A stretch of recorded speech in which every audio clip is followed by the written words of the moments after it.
행하고 즉시로 나를 비방할 자가 없느니라. 우리를 반대하지 않는 자는 우리를 위하는 자니라. 누구든지 너희가 그리스도에게 속한 자라 하여 물 한 그릇이라도 주면 내가 진실로 너희에게 이르노니 그가 결코 상을 잃지 않으리라. 또 누구든지 나를 믿는 이 작은 자들 중 하나라도 실족하게 하면 차라리 연 자멜돌이 그 목에 매어 바다에 던져지는 것이 나으리라.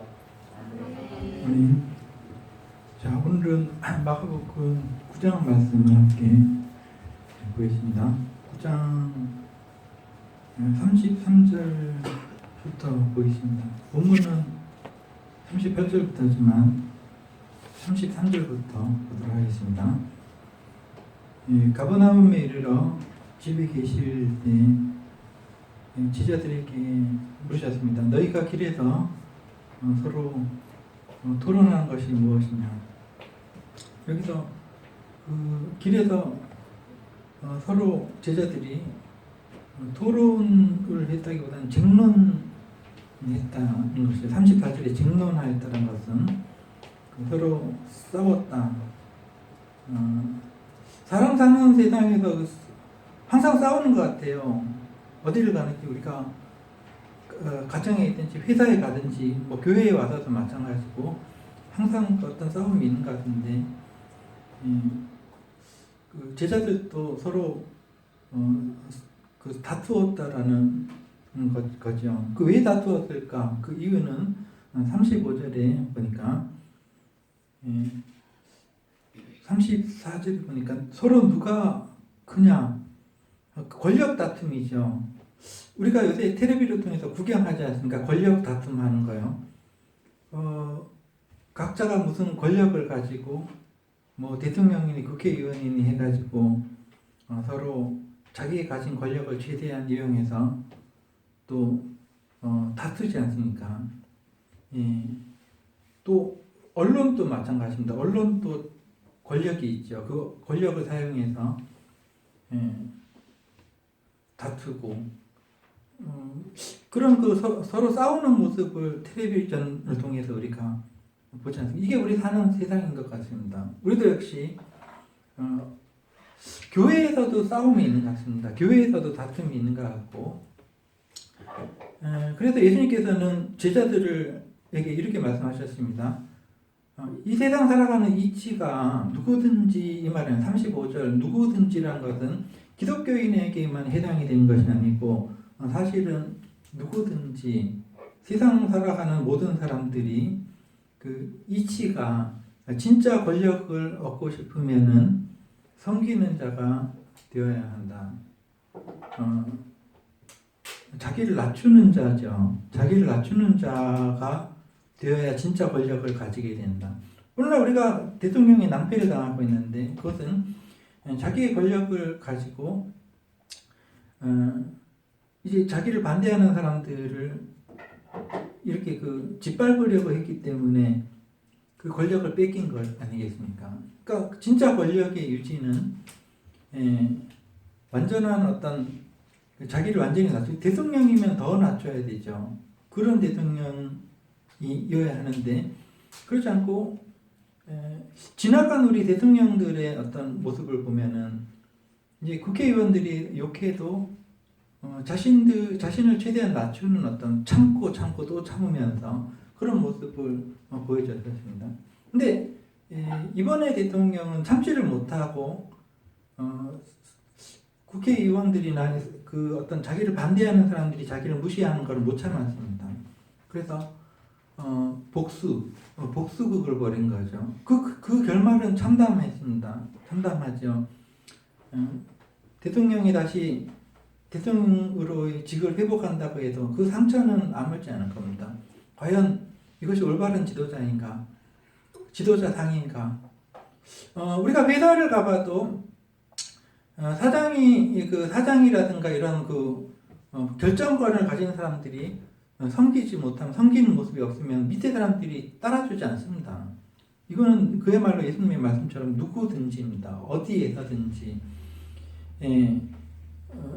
권력을 가지게 되면 오히려 섬기는 자가 되어야 한다라고 예수님께서는 말씀하신 것이죠.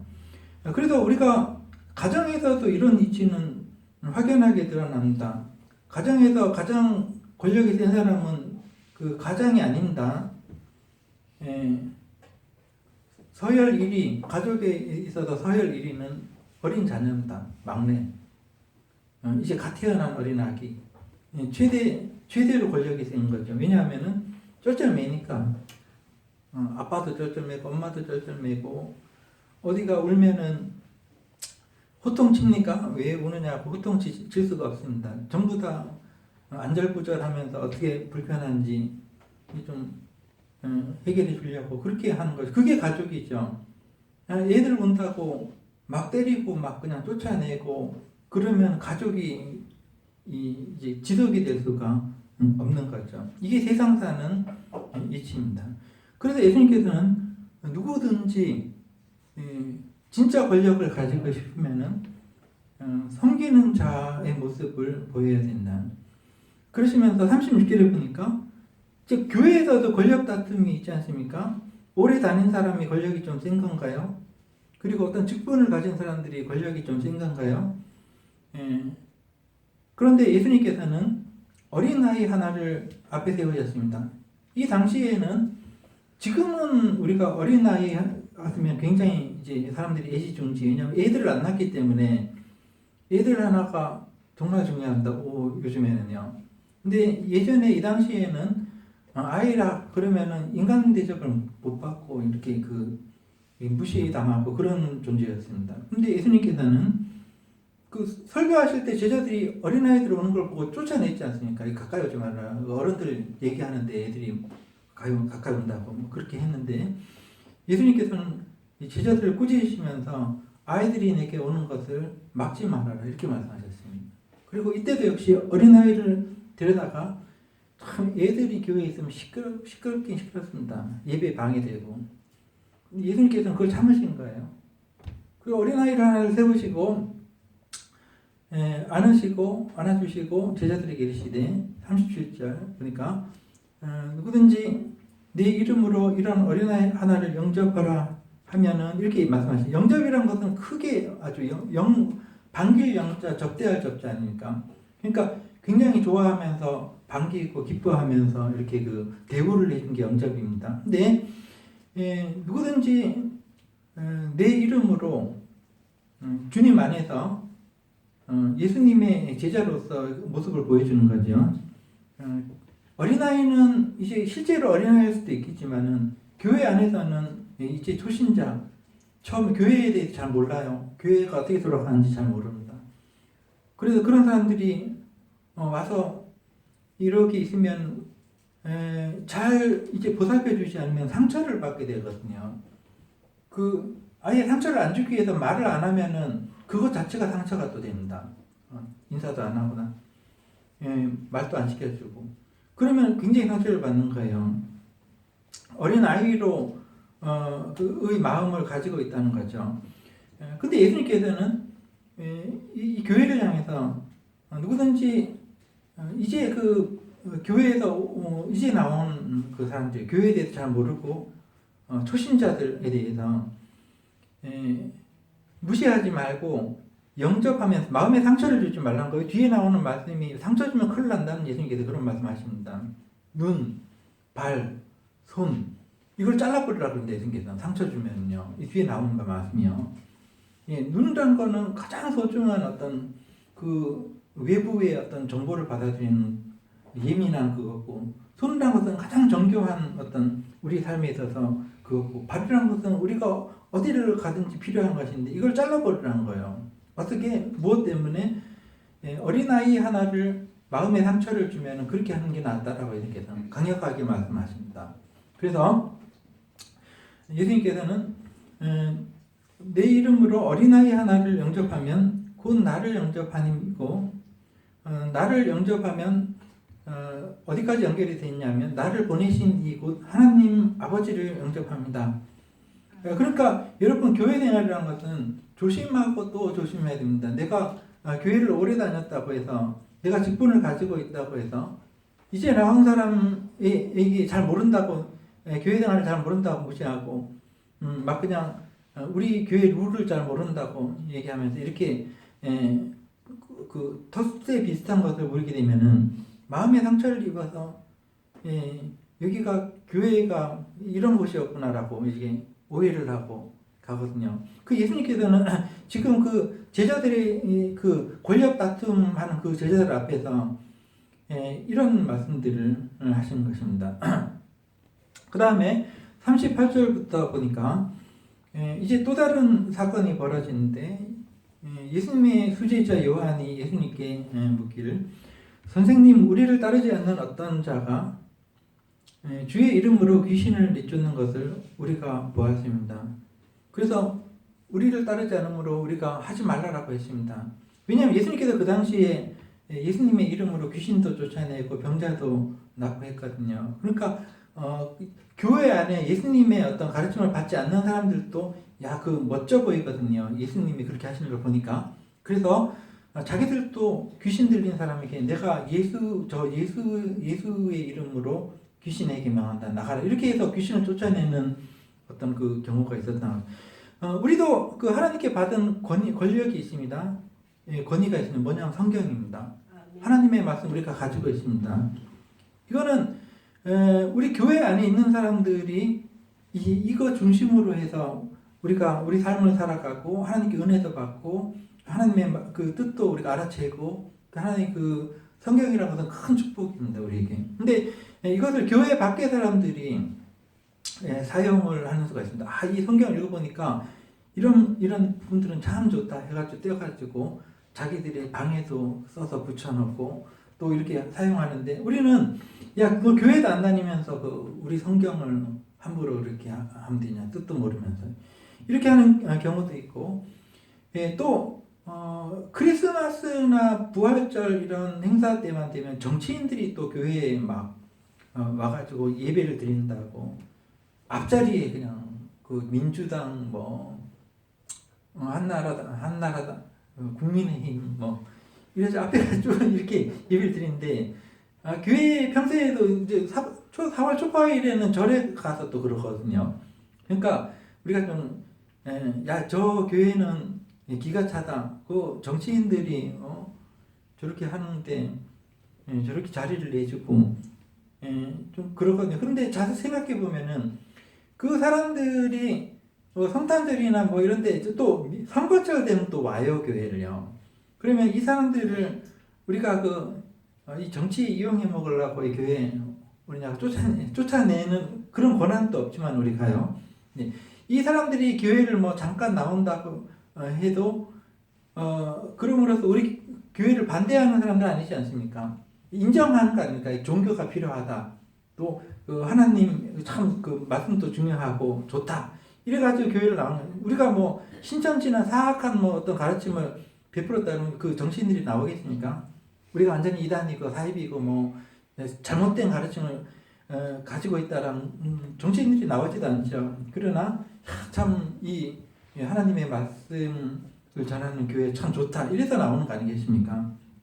근데 그 사람들을 우리가 금할 수가 없단가. 여기 보니까 요한이 교회에 안 나오는 사람들 예수님의 이름으로 뭘 하는 거를 제가 금했습니다라고 딱 얘기하니까 금하지 말라라고 말씀하시죠. 예수님께서. 그들이 내 이름을 가지고 어떤 그 혜택을 누리는 건 맞는데 그러면서 즉시로 돌아서서 나를 비방할 어떤 자들이 없다라고 얘기를 하십니다. 그러니까 교회는 열려 있는 것입니다. 교회 안에 들어와 있지 않더라도 교회 밖의 사람들에게도 너그럽게 하나님의 말씀을 사용할 수 있도록 이렇게 해야 되는 것이 맞습니다. 예수님의 말씀에 따르면 우리가 교회의 벽을 높이면서 이거는 우리 말씀이야. 이거는 유대인들이 그렇게 나쁜 짓을 많이 해요. 하나님이 자기들만의 하나님이라는 거죠. 그래서 하나님께서 싫어하지 않을까요? 유대인들요. 우리가요 유대인들과 뭐 대화를 할 때 우리가 다윗 얘기도 하고 우리 구약성경 알지 않습니까? 다윗 얘기도 하고 뭐 엘리야 얘기도 하고 하면 유대인들이 놀랍니다. 일부 유대인들이 야, 그건 우리 얘기인데 네가 어떻게 알아? 다윗은 우리 그 조상인데 아니 그 한국 사람인 너가 다윗을 어떻게 알아? 놀라거든요. 왜냐하면 그 인식 자체가 구약 성경에 나오는 그 하나님과 그 선지자들 자기들의 것으로만 알거든요. 그런 어떤 그 폐쇄적인 마음을 버리고 열어놔야 된다는 거죠. 금하지 말라 예수님께서는. 그래서 우리를 반대하지 않는 자는 우리를 위하는 자다. 호불호가 분명히 갈리지 않으니까 우리 정치도 마찬가지입니다. 어떤 사람들은 이쪽에서 빨간색 옷을 입고 소리치고 있고 이쪽에서는 파란색 옷을 입고 소리치는데 서로 이제 비방하는 거예요. 서로 이렇게 하는 건데 지금 그런 일이 벌어지고 있지 않습니까? 분명히 호불호가 갈리는데 예수님께서는 우리를 이제 교회를 반대하지 않는 자는 교회 편이다라는 거죠. 우리 편이라는 거죠. 나를 반대하지 않는 사람은 내 편이다라는 거죠. 예. 우리가 이 세상 살아갈 때 굉장히 그 사람 대하는 게 중요한데요. 나를 반대하고 이유 없이 나하고 안 맞는 사람들이 있어요. 그러면은 거리를 유지하는 게 굉장히 중요합니다. 반대하는 사람들과 화합해서 같이 밥 먹고 할 필요가 없어요. 분명하게 거리를 두고 각자 살면 되는 거죠. 그게 굉장히 중요한 지혜입니다. 여하튼간에 41절부터 또 보니까 누구든지 이건 일반적인 누구든지 너희가 기독교인이라고 해서 물 한 그릇이라도 대접하면은 음료수 한 잔이라도 대접하면 그는 상을 잃지 않고 하나님께서 보상해 주실 거다. 굉장히 우리 그 의미 있는 말씀이죠.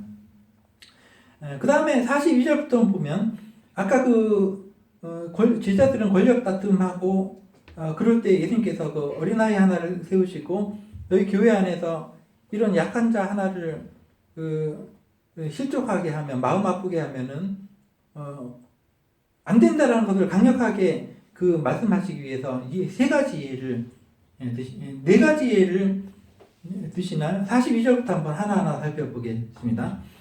누구든지 나를 믿는 이 작은 자들 하나라도, 그러니까 아주 작은 믿음을 가진 사람, 교회 안에 들어와 있지 않지만은 교회 밖에 있지만 호감을 가지고 있습니다. 그래서 교회 안에 뭔가 모를 훌륭한 일이 벌어진 것 같고 그들이 믿는 하나님은 정말 대단한 신인 것 같고 이런 어떤 호감을 가지고 있는 사람들도 여기에 속하는 것이죠. 그런데 우리가 그 사람들을 실망시키는 어떠한 실족하게 하는 일, 실망시키게 하는 일을 한다면은 차라리 연자맷돌을 목에 메고 바다에 빠져버려라. 그렇게 죽는 게 낫다. 이렇게 강력하게 예수님께서는 말씀하십니다. 또 만약에 네 손이 어떻게 이게 손이 사람의 이런 약한 사람의 마음을 아프게 하면은 차라리 네 손을 찍어버려라. 실제로 손 찍으라는 게 아닙니다. 이거는 하나의 비유입니다. 네 손을 찍어버려. 이 손은 없어서는 안 될 거 아닙니까? 이거 굉장히 예민하고 중요한 건데. 차라리 이거 없이 찍어버리고 이거 없이 천국에 가는 게 지옥에 가는 것보다 낫다. 당시에는 지옥에 대해서 사람들이 인식이 있었습니다. 자, 45절. 그 다음에 발도 역시 굉장히 우리 몸이 움직이기 위해서는 발이 없으면 안 돼요. 근데 발이 너를 범죄하게 하거나 여기서 범죄라는 것은 어떤 약한 사람들의 마음에 상처를 내는 거예요. 만약에 네 발이 그렇다면 네 발을 찍어버려라. 이렇게 하시고 또 47절에 보니까 내 눈이 그러니까 우리 눈이란 것은 가장 어떻게 보면 예민한 겁니다. 모든 정보를 눈으로 받아들입니다. 근데 네 눈이 어떤 약한 사람의 마음을 나쁘게 하거든. 그러니까 째려본다든가 이렇게 어떤 날카로운 눈으로 본다든가 마음의 상처를 알지 않습니까? 눈으로 딱 쳐다보면 나를 미워하는지 좋아하는지 알죠. 그 네 눈이 너를 범죄 여기다 약한 사람들이 상처를 내는 겁니다. 그거를 하거든. 빼내버리라는 거죠. 그 다음에 지옥에 대해서 말씀하시고 48절에 거기서는 구더기도 죽지 않고 영원한 고통이죠. 불도 꺼지지 않고 사람마다 불러서 소금치듯 함을 받으리. 이거 어려운 말입니다. 49절에 이거 해석할 수 있는 분 있으십니까? 사람마다 불러서 소금치듯 함을 받으리라. 자, 이 말은 가장 근접하게 제가 해석하겠습니다. 소금이란 것은 아주 옛날부터 매우 귀한 어떤 것이었죠. 돈보다도 귀한 것이었습니다. 근데 소금은 음식을 변하지 않게 하는 겁니다. 맛을 내는 그런 것도 있지만은 그 영원한 어떤 그 영원하게 유지하는 것을 의미한다. 그래서 사람이 그 지옥에서 그 불로, 그러니까 불이라는 것은 굉장히 무서운 겁니다. 우리 지난주에도 불 나가지고 사람 죽었지 않습니까? 물불을 안 가린다. 이것은 그만큼 위험하다는 것입니다. 근데 만약에 누구의 마음을 아프게 하면은 지옥에 가는데 그 영원토록, 소금이라면서 영혼이라는 뜻입니다. 영원토록 고통을 당할 거다. 이렇게 예수님께서 말씀을 하신 것이죠. 그 다음에 50절 한 절만 더 우리가 보도록 하겠습니다. 소금은, 자, 또 소금, 우리 오늘 소금 들어왔습니다. 우리 원로 목사님께서 우리 교회에 16만 원어치 소금을 헌물을 하셨습니다. 전도하라고. 그 여러분들이 이제 가지고 가시면 돼요. 그 구운 소금이라는 건데 그 집에서 그냥 맛있게 드시고 전도할 때 드시고 이렇게 하시면 되겠습니다. 근데 옛날에는 소금이 굉장히 비쌌거든요. 근데 소금은 좋은 것이로되 소금이 맛을 내리면은 소금이 아니죠. 그래서 너희 속에 소금을 두라. 이 말씀은 이 소금이란 것은 맛을 내는 거죠. 마찬가지로 여기 화목이란 말이 나옵니다. 맛이 있어야지 음식도 있죠. 그래서 우리가 소금을 우리 가운데 두고 맛을 내는, 교회가 맛을 내야 되는데 그 맛은 화목입니다. 어린아이라고 해서 무시하지 않고. 우리 근래 종교사를 살펴보면 우리 기독교는 아니더라도 이제 몇 가지 종교가 그런 게 있었습니다. 그 교회 안에, 그 교회 안에 어린아이가 있더라도 이렇게 머리가 하얀 할아버지가 이렇게 아주 연장자, 아주 그 안에서 교회에서 권력도 있고 그런 사람이 있다고 하더라도 어린아이에게 이랬습니까 저랬습니까 존댓말을 쓴대요. 그 교회는. 그런 데가 있었습니다. 지금도 물론 있겠지만은, 그러니까 무시하지 않는다는 거예요. 어린아이에게도 거기 하나님의 피조물이고 귀한 존재니까 존댓말 써주면, 자기 손자인데도 이랬습니까 저랬습니까 이렇게 하십시오 저렇게 하십시오. 얼마나 은혜롭습니까 여러분. 그런 어떤 모임에서 다툼이 있겠습니까? 그러니까 예수님께서는 굉장히 엄하게 말씀하신 거예요. 교회 안에 있든 교회 밖에 있든 사람 무시하지 말라는 거죠. 아무리 나이가 어리고 아무리 보잘것없이 보여도 그 사람 마음에 상처를 입게 하면은 하나님께서 반드시 벌하신다는 것이 이 말씀입니다. 근데 우리는 어떻습니까? 우리 자신을 잘 살펴봐야 됩니다. 우리는 하나의 교회를 이루면서 때로는 내가 좀 먼저 온 지 오래됐다고, 내가 또 어떤 것을 교회에서 한다고, 많이 뭘 했다고, 그래서 이제 약한 사람들, 이제 들어온 사람들에게 뭔가를 상처를 입히고 하면 이 교회가 예수님이 원하는 교회가 되지 않습니다. 차라리 그냥 너 죽어버려라 이거 예수님께 말씀. 너 몸에 달아서 여기 목에 연자매에 또 돌멩이 달고 바다에 빠지라는 그런 말씀까지 하셨습니다. 그러니까 우리가 이 모임이 작지만은 조심하고 또 조심해야 됩니다. 조심하고 또 조심해. 교회 안에 오면은. 밖에서도 역시 마찬가지. 누구든지 어디에서든지 회사에서든지 가정에서든지 누구든지 무조건 낮춥니다. 그래야지 진정한 권력을 얻을 수가 있습니다. 그래서 오늘 우리가 이 사회도 마찬가지입니다. 예수님께서 죽으셨죠. 여기 앞에 보면은 어떤 말씀이 있냐면 30절에 보니까 예수님께서 제자들에게 말씀하신 31절에 내가 권력을 얻어서 왕이 돼가지고 세상을 호령하고 아닙니다. 예수님께서는 내가 죽어야 된다라고 말씀하십니다. 31절에. 제자들이 놀랐죠. 우리 예수님께서 죽어야 된다. 그게 무슨 말이냐. 지금 왕이 되셔야지. 근데 예수님께서는 죽어야 된다고 말씀하십니다. 내가 죽임을 당하고 그래서 죽은 지 3일 만에 다시 살아나서 진정한 권력이 뭔가를 보여줘야 된다는 것. 진정한 권력은 뭐냐? 자기가 죽는 겁니다. 그렇지 않고서는 이 사회도 이게 회복이 안 됩니다. 지금 민주당이다 국민의힘이다 서로 안 죽어요. 절대 안 죽어요. 조금이라도 그 가질 수 있으면 가져가지고 그 권세를 부리고 그래서 대통령은 어퍼컷 한번 늘리고 날렸잖아요. 그럼 민주당은 가만히 있어요? 하고 지금 그 상태 아닙니까? 이 사회는 절대 이런 식으로 가면 회복할 수가 없습니다. 국민들도 마찬가지고. 네. 그럼 어떻게 하느냐? 우리가 예수님께서 우리가 찬양 불렀듯이 주의 그사나 주의 보혈 한량없다. 보혈이 뭡니까? 예수님께서 피를 흘리신 게 그 피를 위해서 나의 죄를 씻고 뭐 내가 그 피로 잘 되고 복 받고 이거가 아닙니다. 그 보혈의 의미는요. 예수님께서 흘리신 그 보혈의 진정한 의미는 자기를 죽이신 겁니다. 예. 자기를 죽여서